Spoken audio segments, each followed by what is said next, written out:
¿Qué tal? Muy buenas tardes, ¿cómo están? Pues estamos hoy en este asunto del libro de el presidente Andrés Manuel López Obrador. Gracias. Ahora me voy a enfocar un poquito a la crisis de México, este título del capítulo 16 de su libro. No sin antes decir que estamos en este Valle de Toluca, yo creo que, no sé, en el mundo, en el país, en este sabio refrán popular: febrero loco, marzo otro poco, abril lluvioso, mayo florido y hermoso, porque hoy salimos enchamarrados con un frío terrible, viento frío, y ahorita hay calorcito a esta altura de la tarde, que son ya pues prácticamente las 5. Estamos al día para las 5. Bueno, pues ojalá que usted me acompañe con un like para fortalecer nuestra presencia en Sociedades de Pensamiento, este espacio que le ofrece un servidor, Carlos Monroy, en Facebook, @Sociedades de Pensamiento, y también en TikTok. Ahí nos encontramos lo mismo que en Facebook. Pero me gustó también este tema de la crisis de México, porque ahí el presidente de la República habla que desde la llegada de los españoles hace todo un recuento histórico: Hernán Cortés, los virreyes, etcétera. Ahí empezó un grave problema de corrupción entre los mismos conquistadores, digamos, los representantes de los reyes de España en México, mintiéndole a los reyes, apropiándose de tierras de los indígenas, reportando cifras falsas en lo que acaparaban de los robos, de los despojos que hacían, etcétera, etcétera, etcétera. Y habla de que el único momento de gran honestidad que vivió México pues imperó durante el periodo de la República restaurada entre 1867 y 1876, es decir, durante los gobiernos de Benito Juárez y Sebastián Lerdo de Tejada, casualmente, periodo marcado por la abnegación de los liberales que lucharon en la Guerra de Reforma y durante la intervención francesa.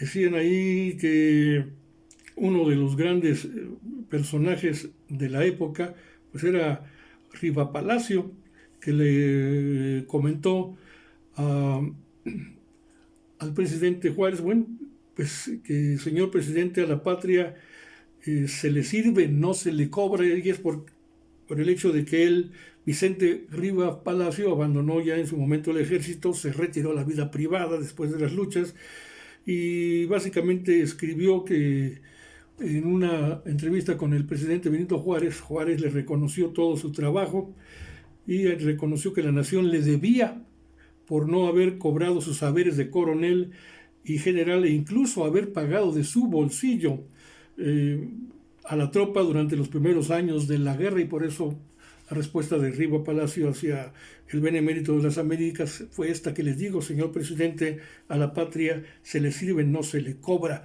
Pero ya inició el porfiriato entre el 86, entre 1876 y 1911. La corrupción pues llegó para quedarse e imperó como práctica regular en el poder público hasta el triunfo de nuestro movimiento, es decir, hasta el 2018 con el presidente Andrés Manuel López Obrador.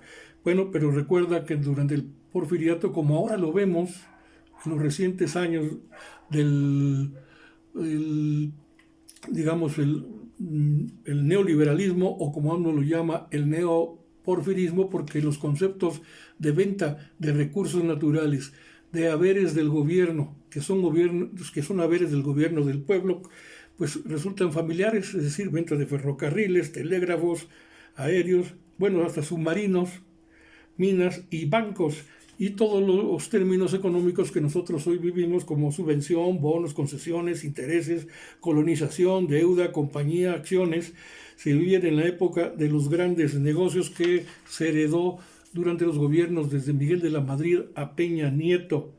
Bueno, ahí marca el presidente varios asuntos interesantes.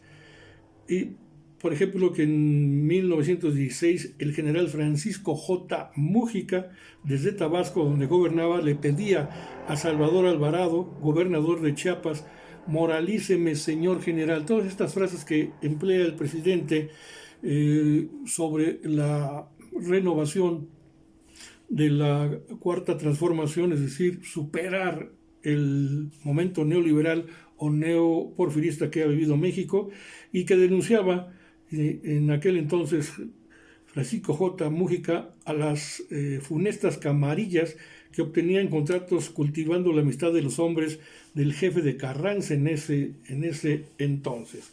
Bueno, y más adelante todavía, pues habla de los frases célebres, por ejemplo, esta de Jesús Silva Gerson, que decía que la inmoralidad es de lo más alarmante en la administración pública. Jesús Silva Gerson, el abuelo del que está ahora escribiendo para los fachos, para los medios públicos de manipulación masiva, decía que la inmoralidad es de lo más alarmante en la administración pública federal, en los estados, en los municipios. La gangrena se ha extendido, no sabemos si de arriba hacia abajo o de abajo hacia arriba. Son muchos los funcionarios gubernamentales que han hecho de su fortuna en unos cuantos meses sin perder públicamente su respetabilidad, y este es el mayor de los males que vivimos. También recuerda a Daniel Cosío Villegas cuando decía que ha sido la deshonestidad de los gobernantes revolucionarios, más que ninguna otra, la causa que tronchó la vida de la Revolución Mexicana. Y aquí habría que recordar, apunte aparte, la novela de Carlos Fuentes, la muerte de Artemio Cruz, hay que verlo. Recuerda AMLO en este texto, gracias, en su último libro, a Enrique Krauss, que dominado más por su vertiente de empresario editorial que por la historia, afirmó que yo era un mesiánico porque hablé de la necesidad de purificar la vida pública. Le tuve que citar el pasaje de don Daniel, su maestro, de don Daniel Cosío Villegas, maestro de muchas generaciones, quien sostenía que ante una general corrupción administrativa ostentosa y agravante, cobijada siempre bajo un manto de impunidad, la aspiración única de México es la renovación tajante, la verdadera purificación, que solo quedará satisfecha con el fuego que arrase hasta la tierra misma en que creció tanto mal. Y regresando con Daniel Cosío Villegas, y en un apunte ya desde hace 77 años, que López Obrador ha recogido, dice Cosío Villegas que no es claro el fundamento para los que estuvieron ayer en la manifestación en el Zócalo. No es claro el fundamento en que podría fincarse la esperanza de que la redención venga de las derechas por los intereses que representan, por su espíritu antipopular y su impreparación. Así es, para recordar todo lo que ha dicho el presidente en su conocimiento profundo de la historia mexicana. Bueno, Emilio Portes Gil, en 1953, dice AMLO, admitió públicamente que la corrupción administrativa había producido un clima de virtual asfixia y que la política había degenerado hasta llegar a ser una industria de las más lucrativas, pero perversamente. Y luego recuerda frases célebres, por ejemplo, la de Gonzalo N. Santos, este cacique legendario de San Luis Potosí, que decía que la moral es un árbol que da moras y sirve para una chingada. Así lo decía Gonzalo N. Santos, o de Carlos Jan González, aquí del Estado de México, que popularizó la frase: un político pobre es un pobre político.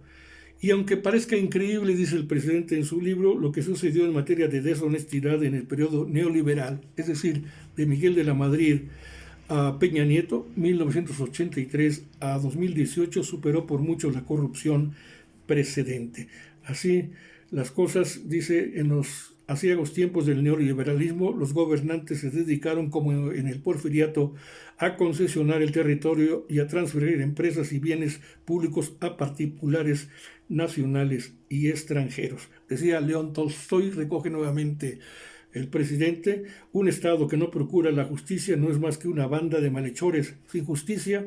¿Qué es un Estado sino una cuadrilla de bandidos? Y bueno, pues yo aquí dejo este apunte porque sería largo de seguir continuando, pero sí para que usted tome apunte de Gerardo Esquivel, un economista estudioso que revela que en 2015 10% de los mexicanos concentraban el 64.4% del ingreso nacional y solo el 1% acaparaba el 21% de la riqueza del país.